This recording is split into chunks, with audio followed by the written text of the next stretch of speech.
안녕하세요 성도 여러분, 이번에 세례를 받게 된 배동곤입니다. 저는 모태신앙입니다. 태어날 때부터 지금까지 기독교라는 종교를 가졌습니다.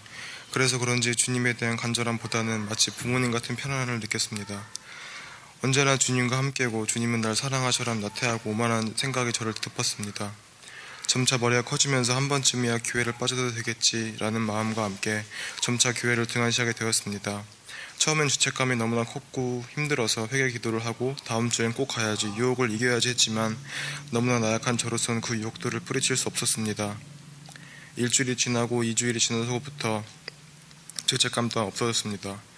그러는 와중에 전 미국으로 유학 오게 되었습니다. 처음 몇 년간은 교회를 가지도 기도도 드리지도 않았습니다.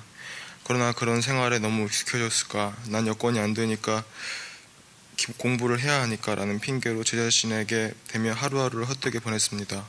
점점 크리스찬이라는 삶과는 멀어지는 저였습니다. 7년간의 미국 생활 동안 많은 일이 있었습니다. 제가 부족해서 게으르기 때문에 생긴 결과물 드리지만 한편으로는 주님의 경고라고도 느껴졌습니다. 허나 그도 잠시뿐, 일이 터질 때만 주님께 매달리고 용서를 구하며 생활이 편해지면 또다시 주님의 사랑을 저버리고 세상 속으로 돌아갔습니다. 지난 2년간은 학생이지만 정작 학교를 가지 않고 세상의 유혹에 젖어들었습니다. 그렇게 시간을 못 쓰던 와중 갑자기 미래에 대한 부담감과 두려움이 저에게 다가왔습니다.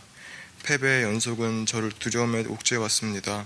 이렇게 중요한 때에 시간을 허투루 쓰면 안 되겠다는 마음이 들었습니다. 그러나 제가 할 수 있었던 것은 아무것도 없었습니다. 기도하고 또 기도했습니다.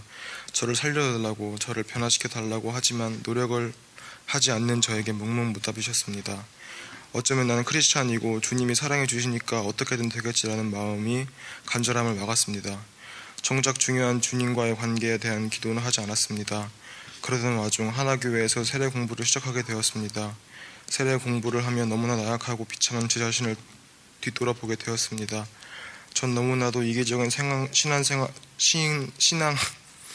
신앙생활을 한 것이었습니다. 제 편리를 위한, 저를 살리려는 신앙생활임을 깨닫고 깊이 반성하는 계기가 되었습니다. 저만을 위한 신앙생활을 하며 주님께 이거 해달라 저거 해달라 그런 기도만 드리고 정작 주님의 영광을 돌리는 혹은 남을 위한 기도를 하지 않았던 제가 너무나 후회스러웠습니다. 이런 제가 한심했습니다. 세례 공부 도중 주님과의 관계를 회복시키려 기도를 드렸습니다. 주님의 인자하심을 느꼈습니다. 근래 몇 년간 처음으로 제대로 된 기도를 드렸던 것 같습니다. 주님의 사랑으로 벅차올랐습니다. 이렇게 나약하고 부족한 저를, 오만한 저를 사랑해준 주님께 감사할 뿐이었습니다. 이번 세례로 주님과 새로의 관계를 쌓아야겠다는 마음을 받았습니다. 보잘것없는 저를 항상 다독여 주시고 붙잡아 주신 주님께 감사를 드립니다. 감사합니다.